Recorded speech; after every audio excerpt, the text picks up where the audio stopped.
오늘은 11월을 마무리하면서 내년도 우리가 어떤 마음으로 준비해야 되는지를 한번 생각해 보도록 하겠습니다. 여러분, 아담과 하와는 인류 역사상 최초의 사람이었습니다. 그래서 하나님은 아담과 하와에게 놀라운 풍성한 은혜를 부어주셨습니다. 그런데 아담과 하와에게는 또 다른 타이틀이 하나 더 있죠. 그 타이틀은 여러분 뭡니까? 최초의 범죄자라는 것이, 하나님이 절대로 먹지 말라고 했던 선악과를 불순종하여서 교만하여서 미련하여서 따먹고 인류 역사의 최초의 범죄자가 되었습니다. 이 아담과 하와로 말미암아 온 인류에 죄가 들어오게 되었죠. 아담과 하와는 여러분 또 가인과 아벨을 낳았습니다. 가인과 아벨에 대해도 아담과 하와의 죄가 그대로 영향을 미치게 됩니다. 죄가 오염되고 전가되어서 가인은 자기 동생을 시기하고 질투하게 되죠. 여러분, 그래서 그 분노를 이기지 못하고 그만 가인이 아벨을 돌로 쳐 죽이게 됩니다. 그리하여서 가인은 인류 역사상 최초의 살인자라는 오명을 뒤집어 쓰게 된 것입니다. 하나님께서는 아벨 대신 아담과 하와에게 세 번째 아들을 주셨습니다. 그 아들의 이름이 무엇입니까? 셋이에요. 셋. 아담과 하와의 세 번째 아들인 셋도 여러분 아들을 낳았습니다. 셋의 아들의 이름은 여러분 에노스라는 사람이었습니다. 여러분, 에노스라는 이름의 뜻이 무엇입니까? 죽을 수밖에 없는 존재, 이런 거예요. 셋이 아들을 낳았는데 그 이름을 에노스라 불렀다. 죽을 수밖에 없는 존재로 인정을 하기 시작한 거예요. 그때부터 사람들이 여호와의 이름을 불렀더라라고 했습니다. 여러분, 인간은 자기 자신이 죽을 수밖에 없는 존재, 내가 죄인이라는 사실을 자각하고 깨닫고 인정하고 고백할 때, 그때 비로소 그 죄의 대안인 하나님을 바라보고 하나님의 이름을 부르게 되는 것입니다. 최초의 범죄자 아담과 하와도 깨닫지 못했던 한 가지, 최초의 살인자 가인과 그의 후손도 깨닫지 못했던 한 가지, 셋은 에노스를 낳고 깨닫게 된 것이죠. 사람은 죄로 말미암아 영원히 죽을 수밖에 없구나. 여러분, 이런 측면에서 본다면 우리는 지난 11개월 동안 참 열심히 살았습니다. 부단히 노력하면서 살았습니다. 그런데 여러분, 변하지 않는 한 가지 무엇입니까? 우리는 우리에게 주어진 삶의 지난 11개월을 살아온 것입니다. 그만큼 우리는 죽음 앞으로 한 걸음 더 가까이 가게 된 것이죠. 아무리 열심히 살았다 할지라도 우리는 11개월을 우리에게 주어진 삶의 11개월을 산 것이고 11개월 앞으로 여러분 우리의 죽음 앞으로 다가가게 된 것이에요. 여러분, 이것이 바로 인간의 현 주소입니다. 아무리 잘 살았다 할지라도 우리는 죽음으로 달려가고 있어요. 지난 한 해 우리가 아무리 쌓아놓은 것이 많다 할지라도 우리는 죽음으로 달려가고 있습니다. 올 한 해 살아왔던 모든 날들이 행복한 날이었고 의미 있고 뜻깊은 한 해였다 할지라도 우리 앞에는 무엇이 기다리고 있습니까? 죽음이 기다리고 있는 거예요. 이 사실을 가지고 우리 주변에서 벌어지고 있는 일들을 생각해 보면 그야말로 내년도 2025년도가 다가오는데 별로 기대할 것이 없습니다. 남의 문제로만 생각했던 전쟁들이 지금 우크라이나하고 러시아하고 전쟁하고 있잖아요. 이스라엘하고 지금 헤즈볼라 또 하마스 계속 전쟁을 하고 있습니다. 근데 여러분, 먼 나라 이야기로 생각했던 그 전쟁의 문제가 직접적으로 우리에게 영향을 미치고 있지 않습니까? 정치적으로는 여러분 한 치 앞을 내다볼 수 없을 정도로 굉장히 불안한 상태를 우리가 경험하고 있어요. 정치가 안정화되었던 적은 없었던 것 같아요. 근데 여러분, 지금이 최악인 것 같고 전에도 최악이었지만 계속해서 최악으로 치닫고 있는 것 같고, 미국의 대통령이 트럼프가 또 당선이 됐습니다. 그래서 너도 나도 우리나라의 경제적인 그런 먹구름이 드리워져 있다라고 이야기를 합니다. 북한 한번 생각해 볼까요? 여기 이 또 김포는 북한이 이렇게 띄우는 오물풍선이 직접 눈으로 이렇게 확인할 수 있는 지역 아닙니까? 예, 그렇습니다. 러시아 또 파병하지를 않나, 미사일 계속 또 쏴대지 않나. 여러분, 이런 것들을 계속해서 우리의 불안을 가중시키고 있습니다. 그래서 이제 새해가 한 달 앞으로 다가왔는데, 다가오는 새해를 생각해 봤을 때 우리의 내년도 우리는 열심히 살기는 알겠지만 그렇게 크게 기대할 것도 소망할 것도 없어 보입니다. 그런데 여러분, 여기까지는 하나님의 존재를 전혀 고려하지 않은 세계관이에요. 하나님을 따로 떼어놓고 인간적인 생각으로 내년을 우리가 생각해 봤을 때 기대할 것도 없고 소망할 것도 없습니다. 하나님 없는 우리의 삶에는 별로 기대할 것이 없는 것이죠. 그러나 여러분, 이런 뻔한 우리의 인생 가운데 하나님이 직접적으로 은혜로 개입해 주시고 하나님 말씀으로 개입해 주시고 하나님께서 우리를 인도해 주신다면 우리가 살아온 날들은 모든 것이 다 은혜인 줄로 믿습니다. 날이 좋아서 은혜고, 날이 안 좋아서 은혜고, 길 가는 것도 은혜고, 멈추는 것도 은혜고. 그러니까 여러분, 우리가 앞으로 살아갈 날들 또한 하나님의 약속의 성취로 여러분, 우리의 인생이 반짝반짝 빛나게 될 줄로 믿습니다. 우리의 인생의 새로움은 여러분 그냥 어쩌다가 저절로 되는 것이 아니에요. 우연히 그렇게 생기는 것이 아닙니다. 우리의 인간이 최선의 노력을 다한다고 해서 인간의 인생에 새로움이 오는 것도 아닙니다. 아무것도 아닌 별 볼 일 없는 부족하고 나약한 인간에게 하나님의 은혜가 임하면, 무엇이 임하면? 은혜가 임하면 그때 비로소 내 삶의 새로운 가치가 부여되는 것이고, 그런 인생을 우리는 새로워졌다 이렇게 이야기하는 거예요. 중요한 것은 무엇입니까? 하나님의 은혜가 나에게 임했을 때 내 인생이 가치 있어지는 것이고, 그 인생을 우리가 새로워진 인생 이렇게 이야기하는 것이죠. 그리고 그렇게 하나님의 은혜로 새로워진 나를 통해서 아무것도 기대할 수 없는 세상에 아주 작은 것이라 할지라도 기대할 만한 것이 생기게 되는 것이고, 그렇게 이 세상이 하나님의 은혜 받은 자로 말미암아 이 세상이 날마다 새로워지게 될 줄로 믿습니다. 여러분, 불신자들을 생각을 해보면 기대할 것 없지만 하나님을 잘 믿는 여러분들을 보면 여러분, 구례동이 기대가 되고 방화동이 기대가 되고 양곡이 기대가 되고 호주가 기대가 될 줄로 믿습니다. 저는 가끔 가다가 애굽에서 종살이 하던 이스라엘 사람들을 좀 묵상해 봅니다. 무려 430년 동안 종살이 하던 이스라엘 백성들에게 자신이 하는 모든 일에 무슨 의미가 있겠으며 새롭게 오는 한 해가 무슨 의미가 있겠습니까? 노예살이를 하는 자들에게는 내일이 부담스럽고 힘들 뿐이에요. 다가오는 한 해가 여러분 별로 그렇게 달라질 것이 없는 거예요. 지나간 시간들을 뒤돌아보면 후회와 공허가 남을 뿐이고, 앞으로의 시간들을 생각해 보면 걱정과 근심과 답답함만이 엄습했을 것입니다. 그러나 하나님께서 그런 이스라엘 백성들에게 엄청난 반전을 준비해 주셨으니, 여러분, 그 반전의 시간은 누구로부터 시작되었습니까? 애굽 나라에 있는 고관 대작으로 말미암아 된 것이 아니라, 이스라엘 백성들 가운데 뛰어난 누군가가 아니라 미디안 광야에서 양이나 치던 80세 노인에게서부터 이 변화가 시작된 줄로 믿습니다. 여러분, 80세 노인 모세 한번 생각을 해보세요. 그때까지만 하더라도 모세는 가진 것이라고는 지팡이 하나밖에 없었어요. 그가 하는 일이라는 것은 양들에게 꼴이나 먹이고 양똥이나 치우고 털이나 깎는 일이었습니다.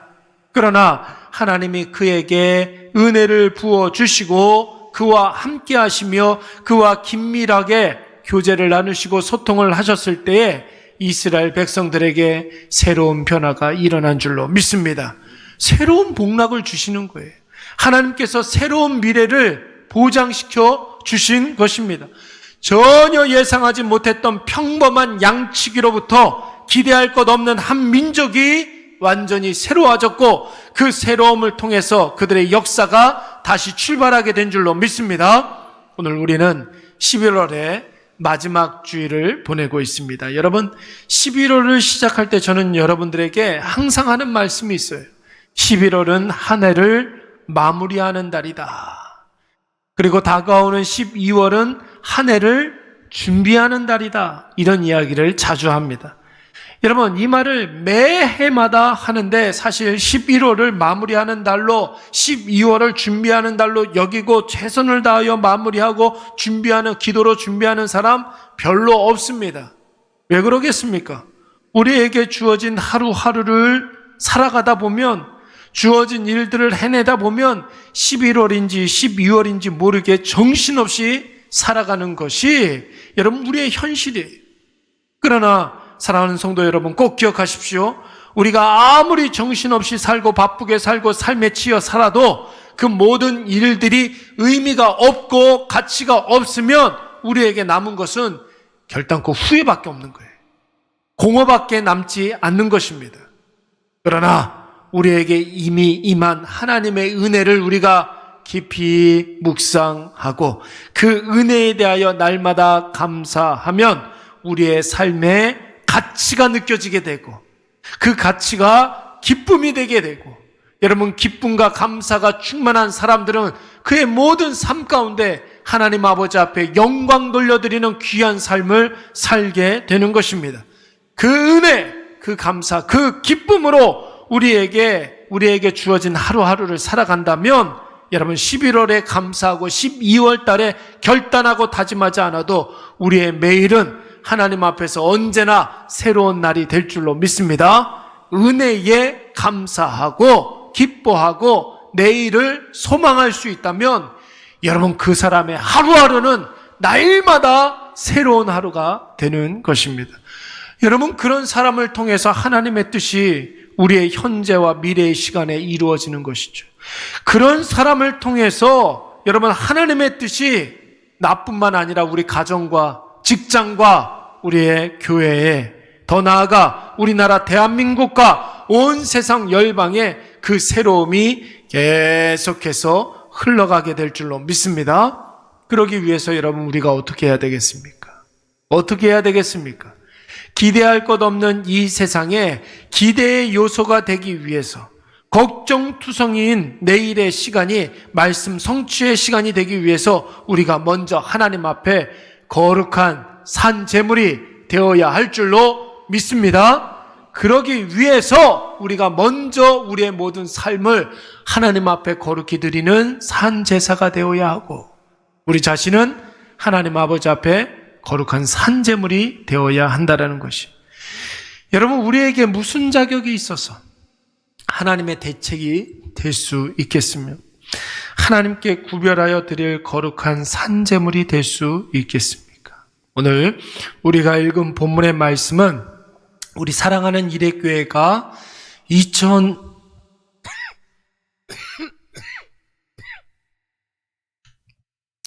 2025년도에 표가 되는 말씀입니다. 우리 따라서 한번 해보겠습니다.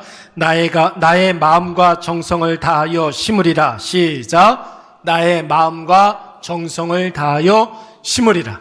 이것이 바로 2025년도의 표예요. 여러분, 꼭 기억하시고 기도하실 때마다 여러분 이 내용을 가지고 꼭 기도하시기 바랍니다. 우리 다시 한번 시작. 아멘. 여러분, 이 말씀의 배경은 BC 586년경에 남쪽 유다가 이제 당시의 최대 제국이라고 할 수 있는 바벨론에 의해서 멸망당하기 일보 직전의 상황이었습니다. 강대국에 의해서 나라가 망하기 초일기에 들어갔는데도 여러분, 그 어떤 누구도 책임지는 사람이 없었고, 백성들은 하나님의 경고를 받았음에도 불구하고 자기가 듣기 좋아하는 말씀만 찾아서 드리려고 하는, 그야말로 나라꼴이 총체적 난국의 상황이었던 것입니다. 여러분, 그 결과 승리를 외치는 거짓 선지자들의 외침은 백성들을 더욱더 미궁에 빠지게 했고, 하나님의 말씀을 들고서 예루살렘의 멸망을 예고한 예레미야 선지자는 왕의 미움을 사서 오히려 투옥되는 그런 일들을 당하게 됩니다. 다윗 왕대의 찬란했던 영광의 촛불은 그렇게 풍전등화처럼 이제 꺼져가고 있었는데, 인간의 역사가 여러 번 끝났다고 해서 그것이 완전히 끝난 것은 아니죠. 인간의 눈으로 봤을 때 이스라엘의 상황이 아무리 소망 없는 완전한 끝처럼 보였지만, 하나님은 모든 사람들이 다 포기했던 그 상황에서 새로운 역사를 준비하고 있었습니다. 역사의 어둠과 절망 속에서 감옥에 갇혀 있는 예레미야 선지자에게 이제 하나님의 말씀이 임했는, 우리 36절과 37절 다 같이 한번 읽겠습니다. 시작.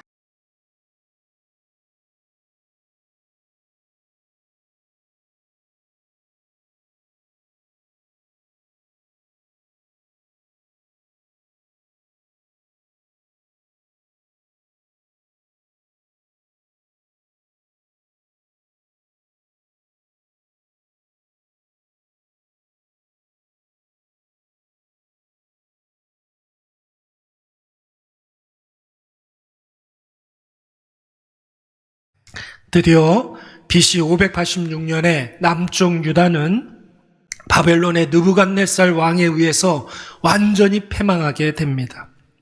하나님의 성전은 완전히 파괴되었고, 성전 기구는 바벨론이 전리품으로 다 가져갔습니다. 수많은 이스라엘 백성들이 세 차례에 거쳐서 바벨론으로 포로로 끌려가게 되었죠. 그것은 모두 이스라엘 백성들의 여러분 자업자득이었어요. 하나님의 말씀과는 전혀 상관없이 살고 자기 욕망의 노예로 살면서 그들이 뿌렸던 그릇된 씨앗의 열매를 그들 자신이 스스로 거둔 셈이었어요. 그러나 그것으로 이스라엘 역사는 끝난 것이 아니었습니다.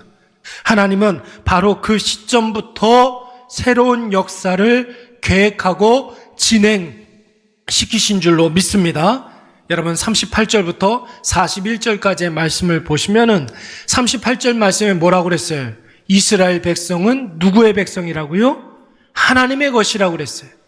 하나님의 백성이다. 여러분 39절 말씀에서는 뭐라고 그랬습니까? 바벨론으로 포로로 끌려간 이스라엘 백성들에게 한 마음과 한 길을 주어서 여호와 하나님을 경외케 해 주시겠다, 이렇게 말씀하셨습니다.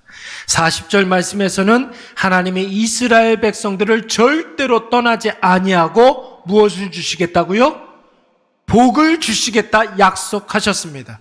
그리고 41절 말씀 우리 다 같이 한번 읽어보겠습니다. 시작. 내가 분명히 나의 마음과 정성을 다하여 그들을 이 땅에 심으리라. 내가 그들에게 복을 주되 분명히 나의 마음과 정성을 다하여 그들을 이 땅에 심으리라. 할렐루야. 그렇다면 여기에서 우리가 한 가지 깨닫게 되는 교훈 한 가지가 있지 않습니까? 이스라엘 백성들이 바벨론에 패망하여 포로로 끌려간 것은 그들을 벌하기 위함이 아니라 하나님이 그들의 하나님이 되어주시사 그들을 다시 품어주시고 다시 시작하기를 원하신 줄로 믿습니다. 하나님께서 기쁨으로 그들에게 복을 주시되 그들을 언약의 땅에 되심어 주시기 위해서 하나님께서 이스라엘 백성들을 잠깐 바벨론의 포로로 가 있게 하신 것이, 여러분 하나님이 심으시면 그 어떤 누구도 그것을 뽑을 수가 없는 줄로 믿습니다. 그런데 하나님은 그냥 심으시겠다고 말씀하신 것이 아니라 하나님의 마음과 하나님의 정성을 다하여서 그들을 이 땅에 심으시겠다고 말씀하셨습니다. 그래서 여러분 얼마 가지 않아서 이스라엘 백성들은 바벨론의 포로 생활에서 벗어나서 다시 예루살렘으로 돌아올 수 있게 되었고, 드디어 새로운 날, 새로운 백성, 새로운 목적을 향하여서 다시 출발하게 된 줄로 믿습니다. 사랑하는 여러분, 이스라엘 백성들이 왜 바벨론에 의해서 망해야만 했습니까? 왜 이스라엘 백성들이 70년간 바벨론 포로 생활을 해야만 했습니까?